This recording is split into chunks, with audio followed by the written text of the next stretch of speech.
Un cordial saludo a todos los oyentes de Radio María. Un día más, con la gracia del Señor, proseguimos el comentario del Catecismo de nuestra Madre la Iglesia.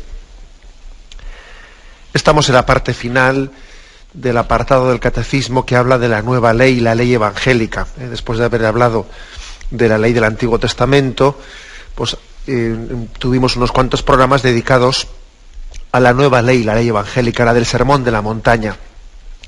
Y finalmente estamos dedicando algunos programas a hablar de lo que aquí dice que son los consejos evangélicos.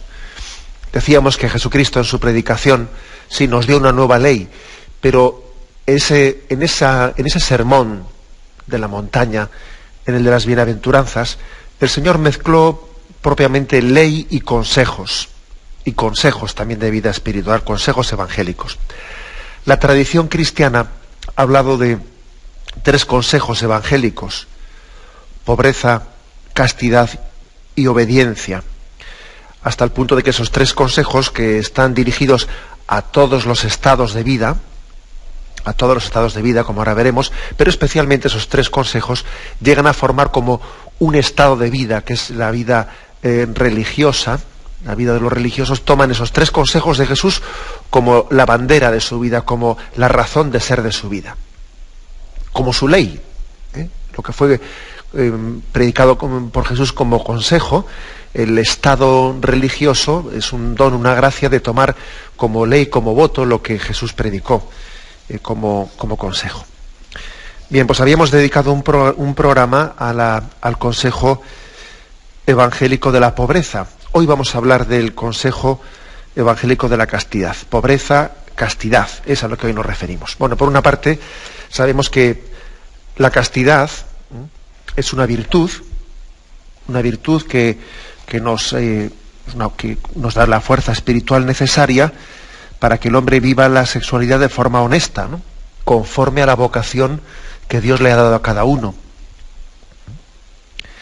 Esta fuerza espiritual está suficientemente arraigada en la persona por la virtud de la castidad, de manera que permite ordenar todo su mundo interior, ordenarlo adecuadamente, ¿no?, para que sus pasiones, sus imaginaciones, etcétera, pues no sean obstáculo para finalizar, ¿no?, pues ese amor, bien sea dentro del matrimonio, bien sea dentro del noviazgo, bien sea dentro de la viudedad o del estado de vida consagrada. Esa es la castidad, una virtud que permite ordenar todo el mundo interior del hombre al servicio del amor.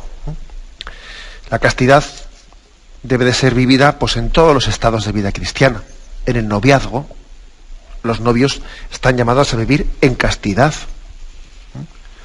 En castidad, ni más ni menos, ¿no?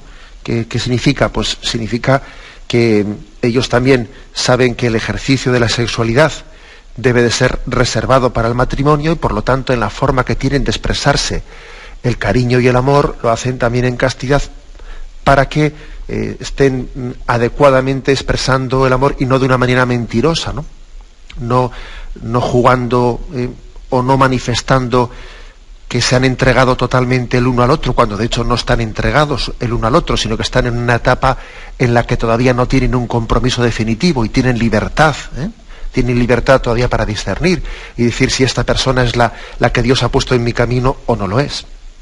También los esposos están llamados a vivir en castidad.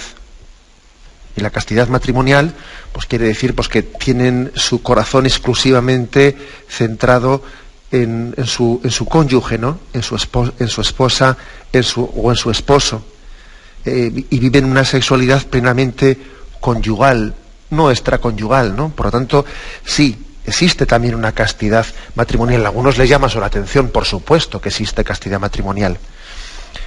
Y no se refiere, cuando hablamos de castidad conyugal, castidad matrimonial, no se refiere al hecho de que puedan también los esposos recibir pues una llamada especial de Dios a tener también una abstinencia de su unión sexual, bien sea periódicamente, pues por motivos de regulación de natalidad, o como dice 1 Corintios 7:5, de que también los esposos, pues por entregarse a la oración, pueden de mutuo acuerdo, pues en momentos determinados, abrazar la abstinencia, pues para de esa manera también expresar su amor y También uno expresa su amor no solo en la entrega sexual, también en la abstinencia.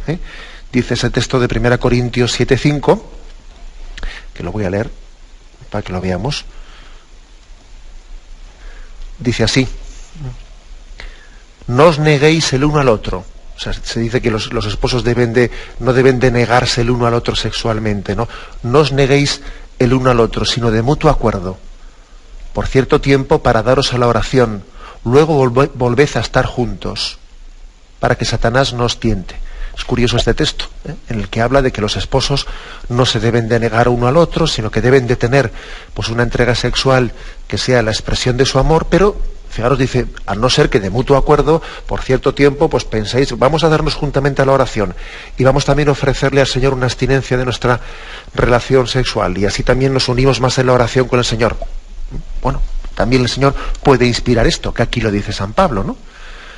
Para entregarse mutuamente a la oración. Pero no únicamente esto es castidad matrimonial, ojo, también es castidad matrimonial el vivir la entrega sexual entre el esposo y la esposa, pues de una manera plenamente conyugal, haciendo y viviendo, viviendo la sexualidad con la delicadeza que se tiene que vivir para que esté plenamente al servicio del amor. Porque es cierto que también tenemos, ¿no?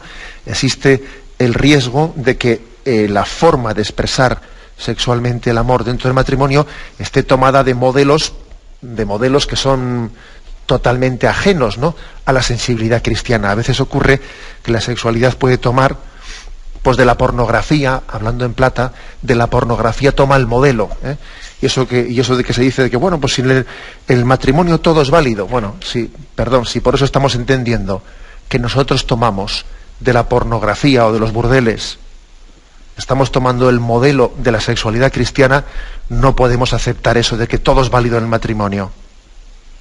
También debe de haber un sentido de castidad, en el sentido de delicadeza de la sexualidad al servicio de la expresión del amor, y no el sexo por el sexo, no el sexo como una técnica, que a veces parece que el sexo es ya la técnica de rizar el rizo, y tomando pie y tomando modelo de la pornografía, parece que la sexualidad ya no está al servicio del amor, sino que se está buscando a ver quién me dice una técnica para llegar aquí a no sé qué historia de orgasmo múltiple, ¿no? Desgraciadamente, también se nos está colando esto en el seno del matrimonio. Se está colando una visión de la sexualidad que ha tomado de la pornografía o de los burdeles su modelo. Y no. También hay una delicadeza en la vivencia de la sexualidad. Sin mojigaterías, por supuesto, aquí no es cuestión de mojigaterías ridículas, ¿no? Pero tampoco tomando del sensualismo perverso, ¿no?, pues que se expresa en la pornografía, la imagen y el modelo de la sexualidad cristiana. Bien, por lo tanto, la castidad se vive pues en todos los estados de vida, en los novios, en los casados, en los viudos, pues también, por supuesto que en los viudos también se vive la castidad. Dios providente ha permitido, ¿no?, pues que el esposo o la esposa falleciesen, y en ese momento, pues de alguna manera, Dios ha permitido que desaparezca de esta vida la representación sensible y sacramental de Cristo esposo. Una mujer ha enviudado y dice, bueno, aquel que era mi marido, aquel que era en esta vida la representación visible y sensible de Cristo esposo, el Señor pues ha permitido, se lo ha llevado, ¿no? Y así ahora esa mujer viuda tiene que pasar del signo a la realidad. Su marido era el signo, era el sacramento de Jesucristo, y ahora tiene que amarle a Jesucristo pasando del signo a la realidad, ¿no?, uniéndose a Cristo esposo, que es lo propio de la virginidad, ¿no? Con lo cual también la viudedad, bueno, ya sabemos que puede ocurrir también, que es perfectamente ilícito que una persona viuda se vuelva a casar, bien, pero no hablo yo de ese caso ahora, La persona viuda que no tiene, ¿no?, pues ese horizonte de poder volverse a casar, el Señor parece que le está llamando a pasar del signo a la realidad. Su esposo era un signo de Jesucristo y ahora se une directamente a Jesucristo. Sin que quiera yo con esto decir, pues que su esposo ya no tenga con él una relación que está en la otra vida, y por supuesto que también se une y habla con él y se encomienda a él en tantas cosas, porque al fin y al cabo su esposo está en Cristo ahora, está en Cristo. Luego, cuando decimos de que ahora el Señor le pide a la viuda pasar del signo a la realidad, o sea, pasar del esposo de esta tierra al esposo que es Jesucristo, pues eso no quiere decir que ya no pueda tener pues una amistad, una relación, una conversación, un encomendarse, ¿no?, a su esposo que está en la otra vida, que al fin y al cabo está en Cristo, el auténtico esposo. Bueno, por lo tanto, lo que estoy diciendo es que la castidad hay que vivirla en todos los estados de vida. Pero es cierto que nos centramos especialmente en el estado del celibato, porque cuando se dice los 3 consejos, pobreza, castidad y obediencia, bueno, pues digamos que popularmente hablando nos referimos especialmente a ese estado de vida que es el del celibato o de la virginidad, ¿eh? Y a ello especialmente nos vamos a centrar hoy. Cuando en la explicación del 6º mandamiento, que llegaremos a ello, ¿no?, hablemos también de la virtud de la castidad vivida dentro del matrimonio o de la soltería, ya nos explayaremos más en ello, pero hoy especialmente nos centramos en la castidad entendida también como estado de vida, como en ese estado de vida que es el del celibato. ¿Por qué? Pues por una razón muy, muy clave, y es que Cristo fue célibe. Cristo fue célibe. Por eso también la tradición cristiana ha entendido que en ese consejo, en esos consejos que daba el Señor, era un poco el consejo de ser como Jesús, vivir su pobreza. El Hijo del Hombre no tiene dónde reclinar la cabeza. Vivir su celibato y vivir su obediencia, su plena obediencia al Padre. Cristo pues permaneció en estado de virginidad toda su vida. Igual que dijimos, ¿no?, que Jesús había vivido pues en un estado de pobreza y de desprendimiento, pues hay que decir que Cristo permaneció en estado de virginidad toda su vida. ¿Por qué? Por el hecho de que algunos piensan ridículamente, dicen, bueno, pero eso son por concepciones que existían entonces, que algunos pensaban que la sexualidad era mala, y en absoluto, en absoluto.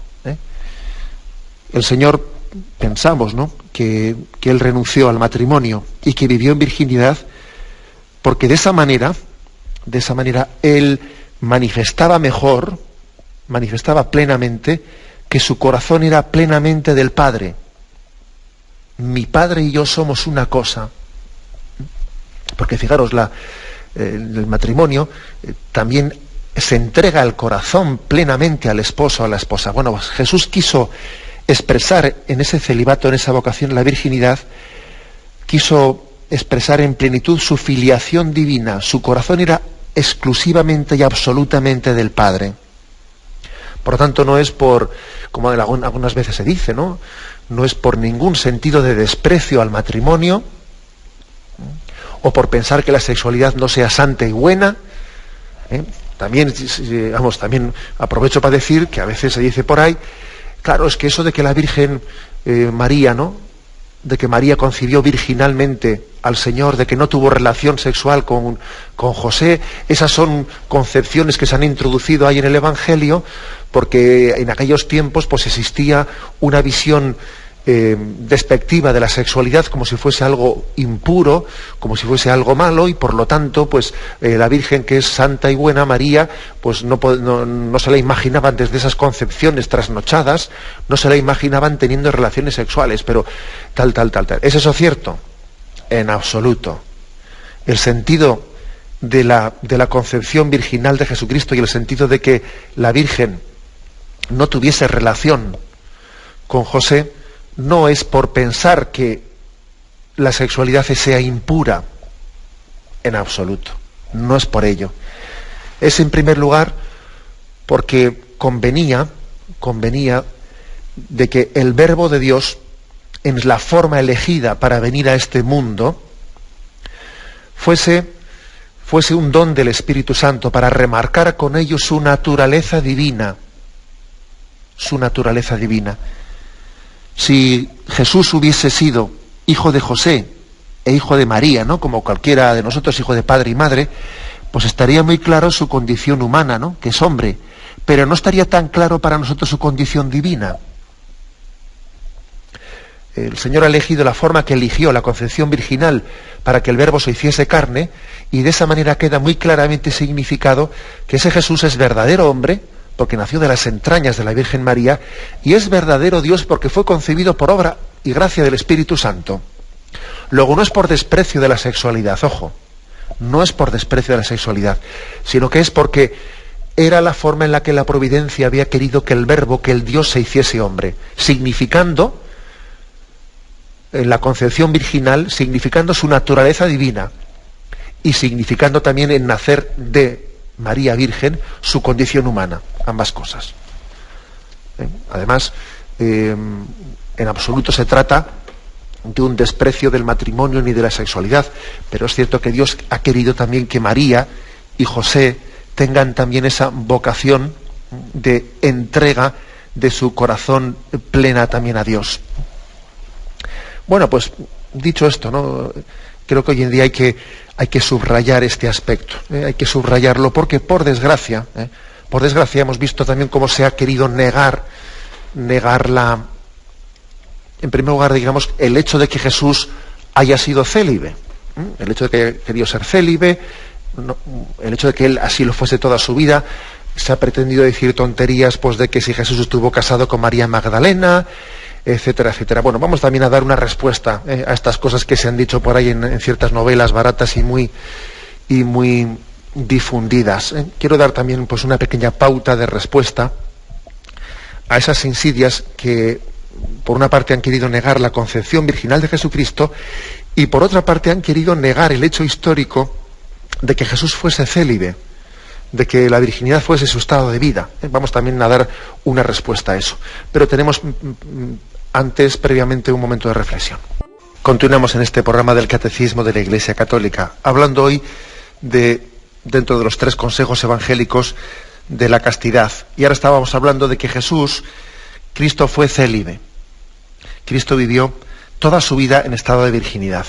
Y decía que yo creo que merece la pena hoy hacer una breve referencia, aunque sea breve, al hecho de que estén proliferando, pues, que si películas, que si novelas, partiendo de aquella famosa novela de Código Da Vinci, sea en cierta literatura morbosa, que parece que pretende un poco jugar a eso de al juego de detectives, como si uno hubiese podido acceder a no sé qué tipo de documentos ocultos y secretos y no sé qué y no sé cuántos, ¿no?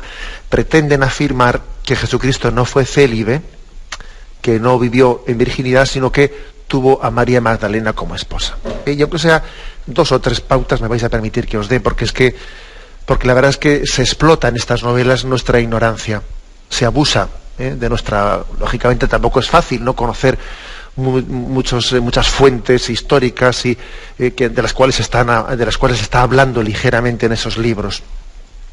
En esos libros, todos ellos en conjunto dicen haber hecho exhaustivas investigaciones, aunque luego lo mezclan con novelas. Uno no sabe si por una parte esto es una novela o pretende tener fuentes históricas en las que dicen que se apoyan. Oiga, o es novela o es un estudio histórico.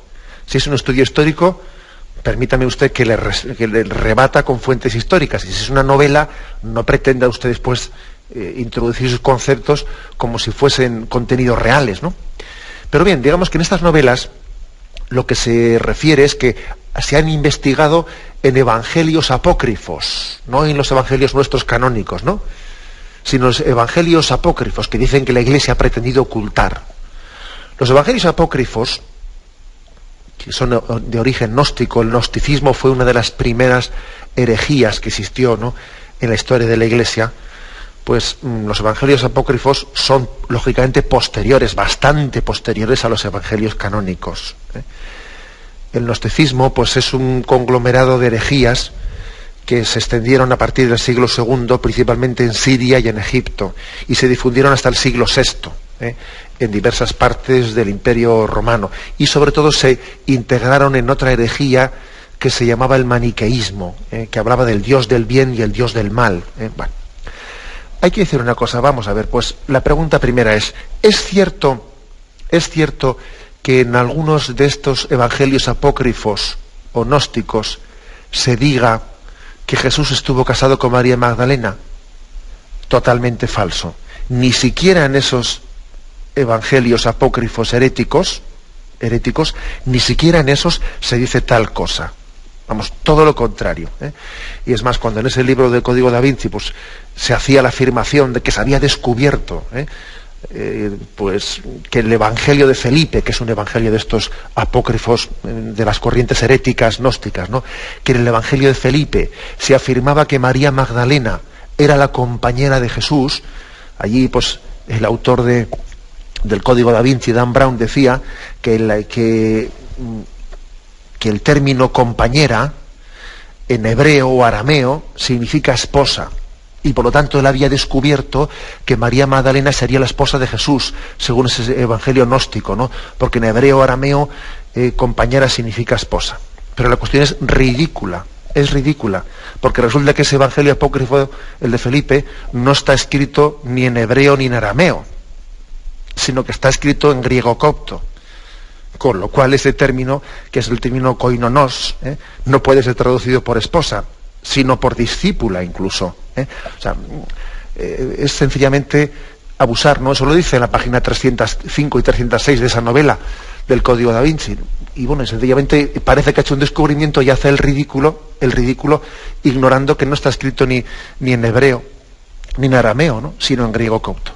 Por lo tanto, primera afirmación. Es falso que ni siquiera en las herejías de los primeros siglos, ninguna de esas herejías dijese que Jesucristo estaba casado, o que estaba casado con María Magdalena o con nadie. Vamos, no existe ninguna fuente histórica, ni siquiera herética, que afirme tal cosa. Se la han sacado sencillamente de la chistera. Pero es que hay una razón más, ya no de tipo aquí filológico, sino más bien de tipo teológico. Es que esas herejías de tipo gnóstico, en las que pretenden apoyarse estos autores, ¿no?, que en sus evangelios apócrifos, esas herejías precisamente pecaban de lo contrario. Eran herejías que pecaban de despreciar la humanidad, el matrimonio y la sexualidad. Eran herejías, muchas de las cuales decían que la sexualidad y el matrimonio es pecado y que hay que renunciar a la sexualidad del matrimonio. Eran herejías de tipo docetista, que negaban no la divinidad de Jesús, sino negaban su humanidad.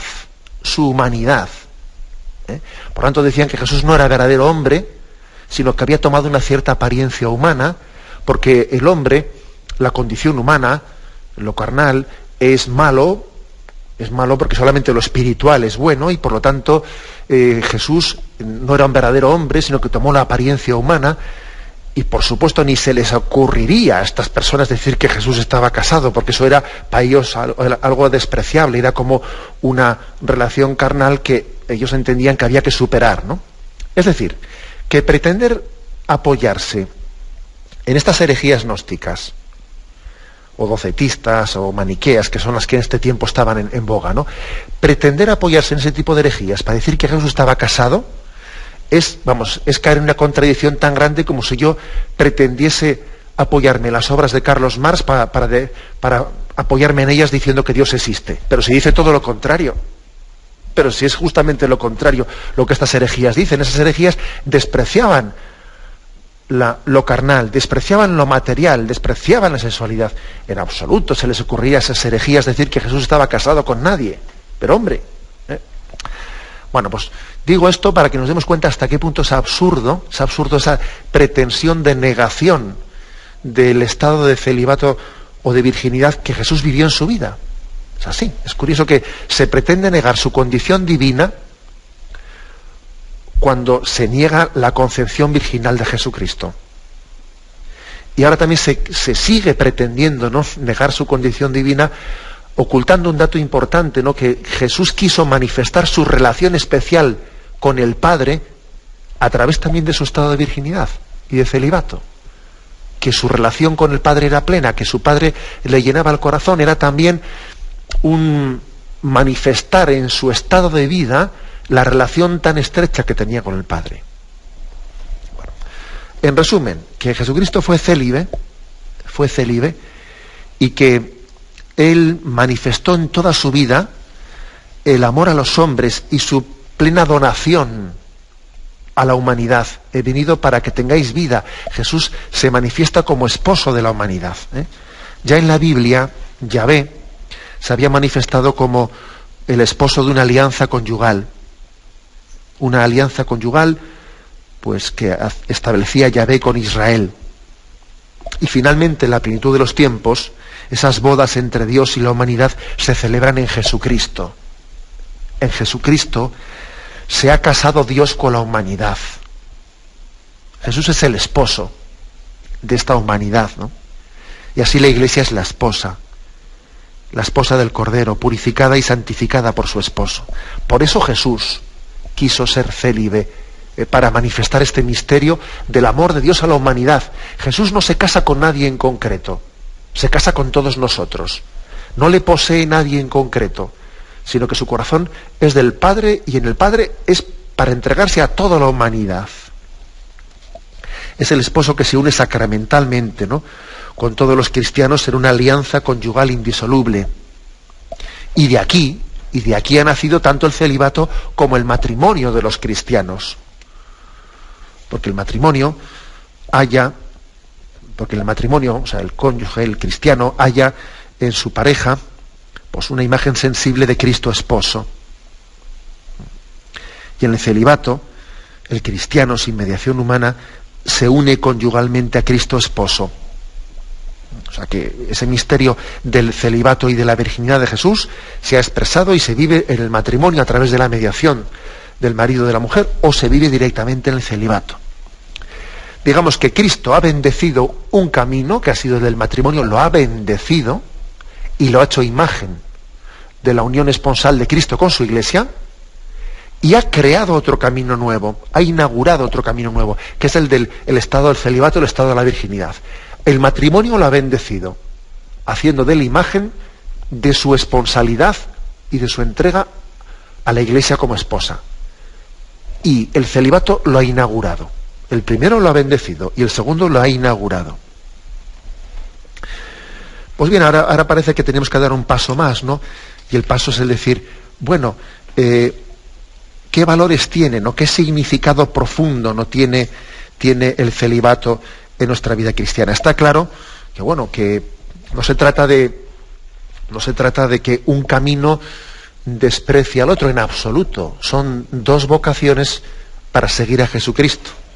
Y es cierto que existen algunos textos como 1 Corintios 7:32, etcétera, que habla de la excelencia de la virginidad, en el sentido de que la virginidad de alguna manera es un estado más perfecto porque nos une directamente a Dios, y así como el matrimonio pasará en la siguiente vida, la virginidad pues nos une directamente a Dios en un estado objetivamente más perfecto. Pero eso no quiere decir en absoluto que se desprenda que la llamada a la santidad o que para alcanzar la perfección cristiana la virginidad tenga una ventaja con respecto al matrimonio. No, porque es que uno se santifica en esta vida por el camino que Dios ha pensado para él, en concreto, no por el que él quiera elegir. La virginidad es un consejo y es una gracia personal. Que no se piense nadie que él puede elegir la virginidad. No, es Dios el que se la otorga. Es Dios el que le da la gracia. O sea, por ejemplo, a nadie podría decir, bueno, pues si la virginidad es un estado más perfecto porque está adelantando a esta vida lo que va a ser el cielo, entonces yo, como quiero ser santo, yo quiero ser virgen. No, no vale ese razonamiento. Porque se trata de que Dios te dé para ti en concreto ese camino. Y puede haber cristianos mucho más fuertes y mucho más santos a los que Dios les dé el camino del matrimonio, y puede haber cristianos que en sí son más débiles y no son tan fuertes y tan santos a los que Dios les dé el camino de la virginidad. Porque no se trata de una elección tuya, sino lo que Dios ha pensado para ti, que es distinto. Esta matización pues es importante hacerla. Bien, tenemos un momento de reflexión y continuaremos enseguida. Continuamos en esta edición del Catecismo de la Iglesia Católica y estamos centrados en el programa de hoy en la explicación del estado del celibato, del segundo de los consejos evangélicos, el consejo de castidad, y en concreto en esta parte final he referido al estado del celibato o de virginidad. ¿Qué valores, no, tiene el celibato evangélico, la virginidad como estado de vida? Pues lo primero hay que decir que es un misterio que nos configura con Jesús en un amor total a Cristo esposo. Enamoramiento que debe de excluir toda fuga afectiva, toda fuga afectiva. Esta unión, en el fondo, también se ilumina mutuamente con el matrimonio, sin duda. Y uno viendo pues cómo se aman un buen esposo y una buena esposa, puede comprender muchos de los rasgos de la virginidad y del celibato cristiano. Pues, por ejemplo, una buena esposa ordena todos los elementos de su vida, trabajo, aficiones, amistades, formas de vida, las ordena en función del amor a su marido, ¿no? También así tiene que hacer el célibe, ordenar tantas cosas en su vida, vestidos, aficiones, amistades, trabajos, como en función de su amor a Jesucristo. Una buena esposa, en sus penas y en sus aflicciones, busca la confortación y el consuelo con su esposo. Así también el célibe, en sus momentos de cruz y en sus sufrimientos interiores, él tiene en Cristo su consuelo. Una buena esposa no se permite vinculaciones afectivas con otro hombre si éstas pueden lesionar, aunque solo sea un poco, el amor con su esposo. O sea, una buena esposa no se permite amistades poco transparentes. No, también así el célibe. No va a permitir en su vida un tipo de amistades en las que no se sabe exactamente aquí dónde estamos cada uno. Una buena esposa se ocupa en todo de agradar a su marido. También, pues el célibe, el que tiene la vocación a la virginidad, se busca en todo, ¿no? Se cuida de las cosas del Señor, de cómo agradarle a Él. O sea que, por lo tanto, si miramos el amor humano, la experiencia manifiesta que la esposa, muy enamorada de su esposo, apenas tiene peligro de enamorarse de otro hombre. Bueno, aquí estoy utilizando yo la palabra esposa, podría decir esposo, pero parece que pega mejor por aquello de que luego nosotros nos casamos con Jesucristo, pero lógicamente lo que digo de la esposa, lo digo del esposo, vaya por delante. Bueno, pues digo que una esposa muy enamorada de su esposo tendrá muy poco peligro de enamorarse de otros hombres, ¿no? Podrá tratarlo sin problemas, con afabilidad, con amistad, con fraternidad. Sin embargo, la esposa que está poco enamorada de su marido, o el marido que está poco enamorado de su esposa, tendrá mucho más peligro, y tendrá que redoblar la vigilancia de su corazón para evitar toda fuga afectiva. O sea, a más amor, pues uno tiene mucha más libertad, ¿no? Ahora, como su amor sea débil, qué peligro, porque se puede apegar a cualquier amistad y confundir las cosas. Luego también aplicado al ejemplo de lo que es el estado del celibato, de la virginidad, hay que decir, ¿no? Si cuando el sacerdote, el religioso, la religiosa están plenamente enamorados de Jesucristo, pues no tendrá muchos peligros, pero cuando ese enamoramiento no sea intenso, uno se busca tubos de escape fácilmente. Luego la clave es esta, que por cierto, yo recuerdo haberle escuchado a algún sacerdote encargado de esos procesos de secularización, que en ocasiones, pues por desgracia, ha habido unos años en los que en la Iglesia hubo muchas peticiones de secularización, ¿no? De personas que pedían la dispensa del celibato para casarse, etcétera. Y recuerdo que este sacerdote nos decía en el seminario: ¿pensáis que las personas que son infieles al celibato es por motivo de faldas, entre comillas, ¿no? O sea, por motivos de que ha aparecido una chica por medio? Y nos decía, en absoluto. Eso es en un segundo momento. En un primer momento lo que ha fallado ha sido la vida intensa de relación con Jesucristo. El perder el enamoramiento con Jesucristo esponsal que tenemos que tener, ¿no? El que nuestro corazón sea suyo, el que nuestra oración sea floja, el que no nos alimentemos de la Eucaristía, el que nos volvamos unos funcionarios, el que no estemos enamorados del Señor. Y cuando uno pierde ese enamoramiento, pues luego viene lo que viene y se cruza alguien en el camino. Pero lo primero no fue un tema de enamoramiento, no, fue un desenamoramiento de Jesucristo. Luego, la clave del celibato es esa, en primer lugar. En segundo lugar, que es muy importante que entendamos de que también el celibato, la vocación de la virginidad, tiene que estar muy, muy ligada a la pobreza, al desprendimiento. También el celibato, la virginidad, es un no tener esposa, es un no tener hijos, ¿no? Y esto está muy ligado al espíritu de la pobreza y del desprendimiento. Sería ridículo, sería un contrasentido, un contrasigno, pues que alguien que elija el estado del celibato y que eso todavía le permita vivir menos pobremente, más cómodamente. Así, mirad, así no tengo que gastar dinero y solamente para mí, no tengo que compartirlo ni con una mujer ni con unos hijos. Entonces, mira, más comodidad, más... Y eso es peligrosísimo. Cuando alguien a propósito, ¿no? o con la excusa del celibato, lo que hace es vivir más cómodamente, no con espíritu de pobreza, en el fondo está pervirtiendo el celibato. Lo está confundiendo con una vocación de soltería comodona. Por eso el espíritu del celibato debe de ser vivido dentro de ese signo de pobreza, de desprendimiento, ¿no? Y tiene que traducirse también en mayor pobreza, en no ser dueño de mi tiempo, en no ser dueño de mi dinero, en desprenderse de todo. De lo contrario, un célibe que lo que hace es, pues así, tener más dinero y estar más cómodo, etcétera, etcétera, bueno, pues eso es sí, vivir, digamos, físicamente vivirá el celibato, pero lo vive sin el espíritu en el que Jesús lo vivió, ¿no? Que es el espíritu ligado a la pobreza y ligado a la obediencia, claro. Que no es lo mismo ser célibe que ser soltero, no es lo mismo. En tercer lugar, también digamos que otro sentido, ¿no? El sentido del celibato evangélico es que es una ofrenda hecha a Dios. Está incluido dentro de eso que decíamos cuando hablábamos de la pobreza, de que lo importante no es tanto dar, sino darse, hacer de nuestra vida una ofrenda agradable al Señor.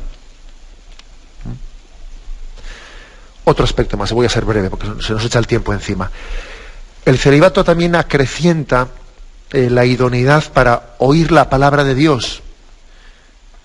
Es decir, el celibato le permite a alguien, precisamente por no ocuparse directamente de las cosas de este mundo y estar especialmente vocacionado para ocuparse de las cosas de Dios, le pone en un estado de idoneidad para ser oyente privilegiado de la palabra de Dios. Es significativo que la Iglesia, claro, en su disciplina tradicional, pues haya encomendado el rezo de la liturgia de las horas a aquellos que han hecho la profesión del celibato. Encomienda la liturgia de las horas, nos pide hacer una promesa de rezar la liturgia de las horas a aquellos que hemos hecho la promesa del celibato, a los diáconos, a los religiosos, etcétera. ¿Por qué se liga esa promesa? Bueno, pues se liga sencillamente porque se supone que el célibe debe de tener mayor disponibilidad, ¿no?, en su tiempo y en su vida para oír la palabra de Dios y para llevarla a la oración, que para eso el Señor te ha llamado, es decir, para decir que tu corazón sea mío, escúchame, ponte en disposición de tener una relación más personal, ¿no?, en tener un seguimiento e imitación de Cristo. Dice San Juan en el Apocalipsis 14:4 que los cristianos vírgenes siguen al Cordero a donde quiera que vaya, claro, porque tienen más libertad para poder hacerlo, no tienen otra ocupación, no tienen otros deberes de Estado para atender la familia. Luego se supone que de ellos se nos exige tener esa disponibilidad de mayor escucha de la palabra, más oración por todo el pueblo y mayor disponibilidad para seguir al Señor donde quiera que vaya. Por ejemplo, hombre, pues alguien que tenga el don del celibato o de la virginidad tiene que tener más libertad para que si, por ejemplo, el superior le dice, oye, te necesitamos en el norte o el sur de África, pues precisamente Dios le ha dado el don del celibato para que tenga más libertad en el seguimiento de Jesucristo. Si resulta que le ha dado el don del celibato para que para que esté más cómodo y no se traduce en más disponibilidad y más desprendimiento de ti mismo, pues vaya don del celibato que te ha dado. Claro, es contradecirse, ¿no? Un celibato que no revierta en ser más libre para seguir a Jesucristo, en decir, esto que dice Apocalipsis 14:4, ¿no? Los cristianos vírgenes siguen al Cordero a donde quiera que vaya. Claro, porque no tienen ataduras y no tienen compromisos a los que tengan que hacer frente en una familia, etcétera, ¿no? Luego, evidentemente, al célibe se le tiene que pedir una disponibilidad plena, una libertad en el seguimiento de Cristo. Y ojo, otro aspecto importante. El camino del celibato es un camino de felicidad, de bienaventuranza, de bienaventuranza. No hagamos una imagen de que como que esto es un sacrificio muy grande, como si fuese una especie de martirio, ¿no? Que alguien vive por renunciar al matrimonio, a la sexualidad, como ha sido muy generoso y entonces ha desprendido de eso haciendo un gran sacrificio. Ojo, que es un don de Dios que a quien se lo da hay que felicitarle y darle la enhorabuena, porque es un don que nos hace felices. Y es verdad, ¿no? Y es verdad que el Señor dijo que al que renuncie por mi casa, hermanos, tal, de alguna manera le daré la vida eterna, dice, y le daré el céntuplo en esta vida. Es decir, que también en esta vida a los que han renunciado al matrimonio por seguir a Jesucristo les ha dado una alegría y una felicidad incomparable. Y termino diciendo lo siguiente, que otra de las características, ¿no?, del celibato evangélico es su fecundidad. El cristiano célibe, por su unión especial con Jesucristo, se hace fecundo para transmitir la vida de Dios a los hombres. Se hace fecundo. Es curioso que en la tradición cristiana muchas veces a las religiosas se les ha llamado madres, no siempre, ¿no?, pero también se llama hermanas a veces, pero bueno, a los sacerdotes muchas veces se les ha llamado padres. ¿Por qué? Porque se ha visto que su consagración a Dios es fuente de fecundidad para dar vida al mundo. La vida al mundo viene de esa paternidad, de esa maternidad, que les hace fecundos, ¿no?, en el corazón de Dios para todo el mundo, para el bien de toda la Iglesia. Por lo tanto, no se trata de que esa vocación a la virginidad o al celibato se tenga únicamente consecuencias interiores en la relación nuestra con Dios, que por supuesto es la base, ¿no?, de esa esponsalidad, pero es que eso se traduce en un servicio fecundo ante Dios, en un servicio fecundo que Dios hace que esa semilla entregada con ese corazón plenamente consagrado a Dios, tenga un fruto que nosotros pues ni habíamos siquiera soñado. Bueno, lo dejamos aquí, y creo que hay que concluir diciendo sencillamente que el celibato es un signo escatológico, es, como decíamos al principio, ¿no?, está adelantando a esta vida el don del reino de los cielos, donde el hombre, directamente unido con Dios, será una sola cosa con Él. Le veremos tal cual es, estaremos directamente unidos con Él, ¿no? El celibato, pues, está adelantando lo que será el estado de la eterna bienaventuranza del cielo. Bueno, perdón porque el tiempo se nos echa encima, y me despido con la bendición de Dios Todopoderoso. Padre, Hijo y Espíritu Santo descienda sobre vosotros. Alabado sea Jesucristo.